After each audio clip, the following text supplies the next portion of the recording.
শীত শেষ হওয়ার আগে অবশ্যই বন্ধুরা এই রেসিপিটা একবার ট্রাই করবেন, না হলে আফসোস রয়ে যাবে। নমস্কার বন্ধুরা, সবাইকে আমার চ্যানেলে স্বাগত। আজ বানাবো রুই মাছের একটি দুর্দান্ত রেসিপি। চলুন তাহলে রেসিপি শুরু করা যাক।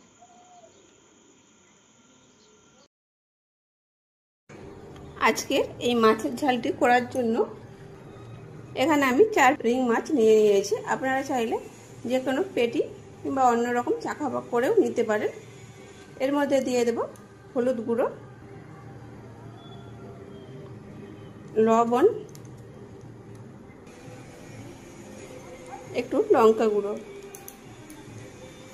খুব ভালো করে সব কিছু একসাথে মেখে নেব।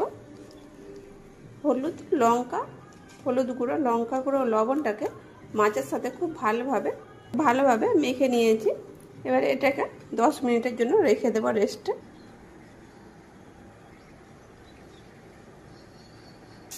দিকে গ্যাস কড়াই বসিয়ে দিয়েছি মাছগুলি ভাজবার জন্য।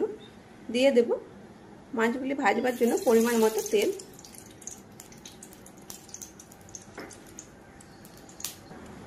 তেলটা খুব ভালো করে গরম করে নিয়েছি, একেবারে ধোঁয়া ওঠা গরম।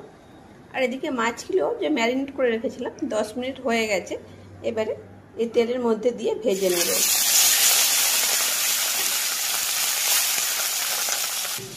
মাছটা ভাজা হতে থাক, ততক্ষণ একটা মশলা তৈরি করে নেব। এখানে নিয়ে নেব 1 ইঞ্চির মতো আদাকে ছোট ছোট টুকরো করে কেটে নিয়েছি। দিয়ে দিলাম 4-5 কোয়া রসুন। দিয়ে দিলাম কিছুটা পেঁয়াজ পাতা।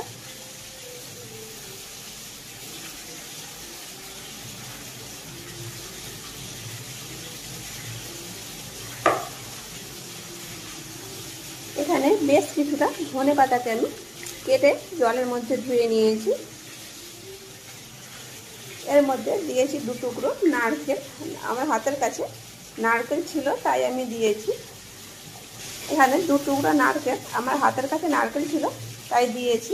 নারকেলটা না দিলেও হবে।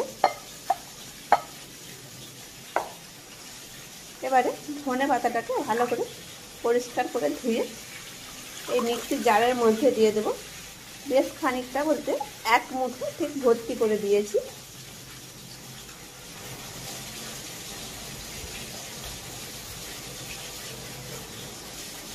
এবারে এটা মিক্সিতে দিয়ে পেস্ট তৈরি করে নেব। মাছগুলি ভাজা হয়ে গেছে একদিন, বাস উল্টে দেব।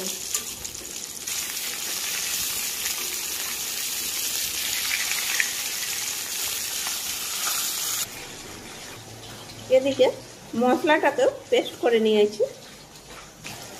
মাছগুলি ভাজা হয়ে গেছে, এবারে তেল থেকে তুলে নেব। আমার বাড়িতে মাছ একটু কোড়া করে ভেজে তারপরেই খাওয়া হয়, তাই আমি মাছগুলি একটু কোড়া করেই ভাজলাম। আপনারা যেমন খাবেন সেই অনুযায়ী মাছটাকে ভেজে নেবেন।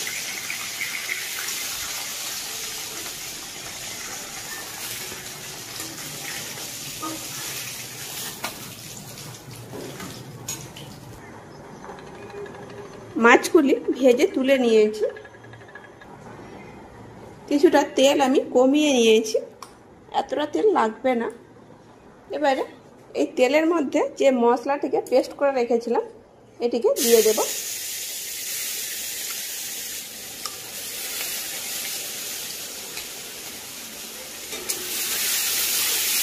সারা বছর ধনে পাতা পাওয়া গেলেও এই শীতকালীন ধনে পাতার স্বাদই আলাদা। আর পেঁয়াজ পাতাটা একমাত্র আমাদের এই এলাকায় শীতকালেই পাওয়া যায়। আর শীতকালীন পেঁয়াজ পাতাও খেতে এর স্বাদই আলাদা। তাই অবশ্যই শীতকালে এই মাছের রেসিপিটা একবার বাড়িতে বানিয়ে দেখবেন। এবারে এর মধ্যে দিয়ে দেবো 1/2 চামচের মতো ধনে গুঁড়ো,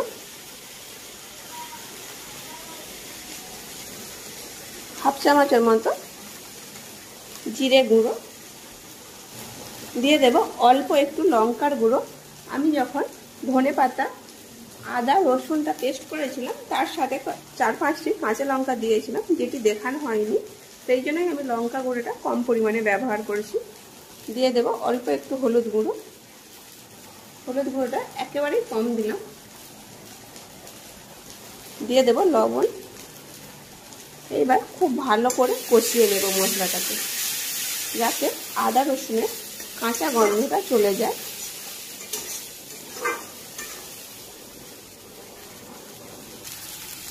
মশলাটি কষানো হয়ে গেছে, মশলা থেকে তেল ছেড়ে দিয়েছে, মশলাটি দানা দানা হয়ে গেছে। এর মানে মশলাটি খুব ভালোভাবে কষানো হয়েছে। এবার দিয়ে দেবো পরিমাণ মতো জল।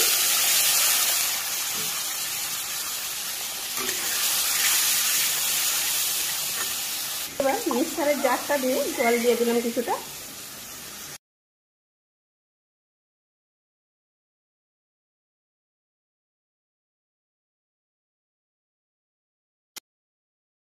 পরিমাণ মতো জল দিয়ে দিয়েছি, ঝোলটা ফুটে গেছে।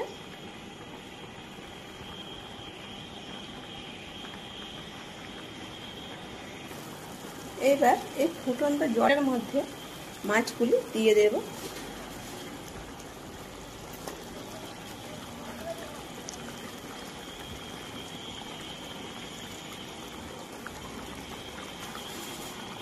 এবার বেটে রাখা গরম মশলাটা দিয়ে দেব।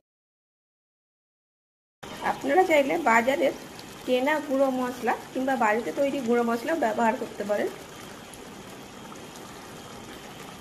খুব ভালোভাবে ফুটিয়ে এবারে নামিয়ে নেব। মাছের ঝোল রেডি হয়ে গেছে। এবার একটি পাত্রে নামিয়ে নেব।